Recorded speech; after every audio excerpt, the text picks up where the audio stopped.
DHTML।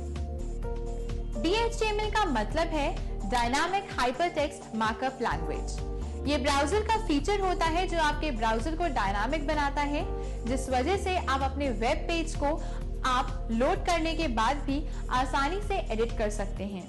आइए आपको कुछ एग्जाम्पल से बताते हैं। तो आइए अब हम शुरू करते हैं स्पैन टैग के साथ। इसके द्वारा हम टेक्स्ट में चेंजेस कर सकते हैं। HTML टैग के बाद हम हेड टैग ले सकते हैं।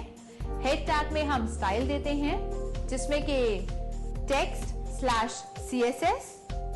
अब हम स्पैन रेड देते हैं और फिर कलर डालकर फॉन्ट का वेट देते हैं। मैंने दिया है बोल्ड, तो अगले टेक्स्ट के लिए हम कलर देते हैं ब्लू और दोबारा लेते हैं फॉन्ट वेट बोल्ड। उसके बाद हम स्टाइल टैग को क्लोज कर देते हैं और उसके बाद हम हेड टैग को भी क्लोज कर देते हैं। और अब हम बॉडी टैग लगाकर उसके अंदर पैराग्राफ टैग लगाकर टाइप करते हैं। उसके बाद हम स्पैन टैग को भी क्लोज कर देते हैं। तो लास्ट में हम बॉडी टैग क्लोज कर देते हैं और उसके बाद हम HTML टैग भी क्लोज कर देते हैं। अब हम इसे फाइल मेन्यू में जाकर सेव कर देते हैं। उसी फोल्डर में जाकर चेक कर सकते हैं। तो अब हमने फाइल पे डबल क्लिक किया और वो वेब ब्राउजर में ओपन हो गई। तो आप देख सकते हैं हमने जिसमें रेड कलर दिया था वो रेड हो चुका है और दूसरा हमने टेक्स्ट में ब्लू कलर दिया था तो वो ब्लू हो चुका है। Blinking text. अब हम देखेंगे कि हम DHTML में ब्लिंकिंग टेक्स्ट का यूज कैसे कर सकते हैं और कैसे हम उसे क्रिएट कर सकते हैं। तो इसके लिए हम कोडिंग करेंगे। हम इसमें सबसे पहले HTML टैग देंगे, उसके बाद हेड और उसके बाद टाइटल टैग देंगे। तो इसका टाइटल मैं दे देती हूँ blinking text. Example, scripting language हम यूज कर रहे हैं जावास्क्रिप्ट। इसके बाद हम फंक्शन ब्लिंक बनाते हैं और आगे ले जाकर हम इसमें visibility dot objective dot style की हिडन कर लेते हैं। इसमें हम जावास्क्रिप्ट का यूज करते हैं। तो एट लास्ट हम स्क्रिप्ट क्लोज कर देते हैं। तो इसके बाद हम हेड क्लोज कर देते हैं और बॉडी में ब्लिंक कर देते हैं। इसके बाद जो भी टेक्स्ट हमें ब्लिंक करवाना है उसे हम हेडिंग के अंदर दे रहे हैं और जिस पर हमें ब्लिंक इफेक्ट देना है, जैसा कि हम स्मार्ट वैल्यू को ब्लिंक करवाएंगे, तो इसे हमने यहाँ पर टाइप कर दिया। उसके बाद हम एक पैराग्राफ टैग लेंगे जिसमें हम लिखेंगे smart value is blinking because DHTML script is manipulating it's visibility property. और उसके बाद हम पैराग्राफ टैग क्लोज कर देंगे। इसके बाद हम बॉडी टैग क्लोज कर देंगे और सबसे लास्ट में HTML टैग भी क्लोज कर देते हैं। तो ये सब करने के बाद हम इस फाइल को सेव कर देते हैं। अब हम फाइल पे डबल क्लिक करके अपनी फाइल को वेब ब्राउजर में ओपन करते हैं। फाइल को ओपन करने के बाद हम देख सकते हैं कि हमारे पास आउटपुट आ चुका है, जिसमें हमें स्मार्ट वैल्यू ब्लिंक करता हुआ दिख रहा है। क्योंकि स्मार्ट वैल्यू पे हमने ब्लिंकिंग टेक्स्ट का इफेक्ट डाला था, तो इस तरह से हम DHTML में ब्लिंकिंग टेक्स्ट क्रिएट करते हैं और उसका यूज करते हैं। DHTML table. तो आइए अब हम देखते हैं कि DHTML टेबल कैसे क्रिएट होता है। इसके लिए हम बॉडी के अंदर कोडिंग देते हैं। जैसा कि इसके अंदर मैंने टेबल की विड्थ डिफाइन कर दी, टेबल का बॉर्डर यहाँ हमने डिफाइन कर दिया। अब इसमें कॉलम अलाइन लेफ्ट और इस बॉडी टैग को हम क्लोज कर देते हैं। इसके बाद हम कॉल अलाइन राइट देंगे। इसकी खासियत ये होती है कि कॉलम टैग को हमें क्लोज करना होता है।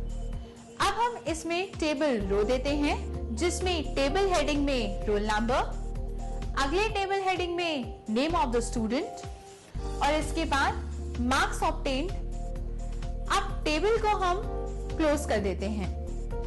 ऐसे ही हम नेक्स्ट टेबल रो लेते हैं, जिसके अंदर हम टेबल डेटा फिट कराते हैं और इसके बाद हम इसे भी क्लोज कर देते हैं।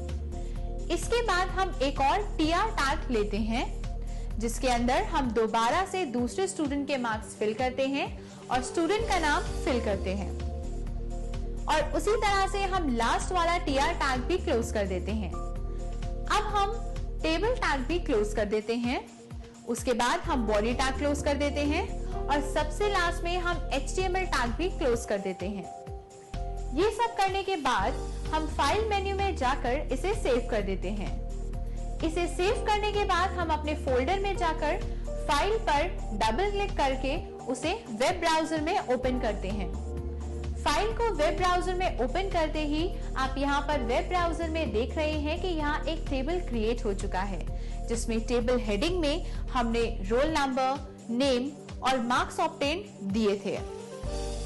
और यहाँ नीचे आप देख सकते हैं नाम, रोल नंबर और ऑब्टेन्ड मार्क्स यहाँ पर टेबल के अंदर दिखेंगे।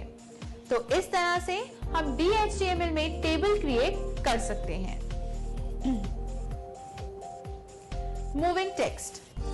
आइए अब हम देखते हैं कि हम किस तरह से DHTML में मूविंग टेक्स्ट का यूज कर सकते हैं। तो उसके लिए हम सबसे पहले कोडिंग करेंगे, जिसके अंदर हमने स्क्रिप्टिंग लैंग्वेज दी है जावास्क्रिप्ट। उसके बाद हमने ये वेरिएबल लिया है, वेरिएबल डायरेक्शन, इसके बाद हमने एक फंक्शन बनाया है और इसके बाद ऑब्जेक्ट।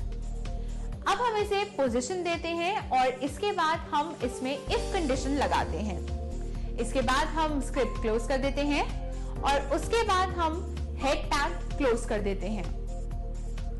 उसके बाद बॉडी टैग में हम ऑन लोड इवेंट डाल देते हैं। हेडिंग में जो भी हमें हेडिंग देनी है वो हम हेडिंग देते हैं और उसके बाद हम आईडी दे देते हैं।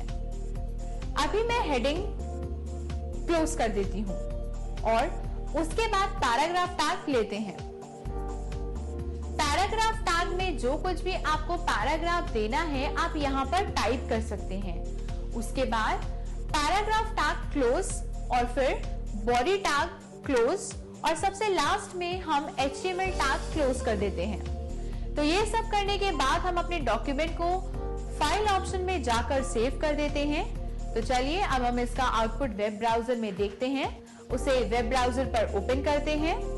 वेब ब्राउजर ओपन होते ही आप यहाँ देख सकते हैं कि जिस टेक्स्ट में हमें मूविंग इफेक्ट डाला था वो यहाँ पर मूव हो रहा है। तो इस तरह से हम किसी भी टेक्स्ट में मूविंग इफेक्ट को अप्लाई कर सकते हैं। Moving text. DHTML में सिंपल पेज क्रिएट करने के लिए हम सबसे पहले इसके कोड को टाइप करेंगे और इसमें आप देख सकते हैं HTML टैग शुरू किया, उसके बाद हमने हेड टैग लगाया और उसके बाद हमने टाइटल टैग में डाला है DHTML is nice। इसके बाद हम टाइटल टैग क्लोज कर देते हैं और इसके बाद हम हेड टैग भी क्लोज कर देते हैं। अब बॉडी टैग के अंदर हम एक मैसेज दे देते हैं। इसके बाद हम बॉडी टैग भी क्लोज कर देते हैं और इसके बाद हम HTML टैग भी क्लोज कर देते हैं। अब हम इस फाइल को सेव कर देते हैं और उसके बाद अपने फोल्डर पर जाकर उस फाइल पे जाकर उस फाइल को ओपन करते हैं। इसे ओपन करने के बाद आप देखते हैं कि वेब ब्राउजर आपके कंप्यूटर में ओपन हो जाता है और आप देख सकते हैं हमने मैसेज दिया था this is an HTML sample page, वो यहाँ पर दिख रहा है। तो इस तरह से हम DHTML में एक सिंपल पेज क्रिएट करते हैं।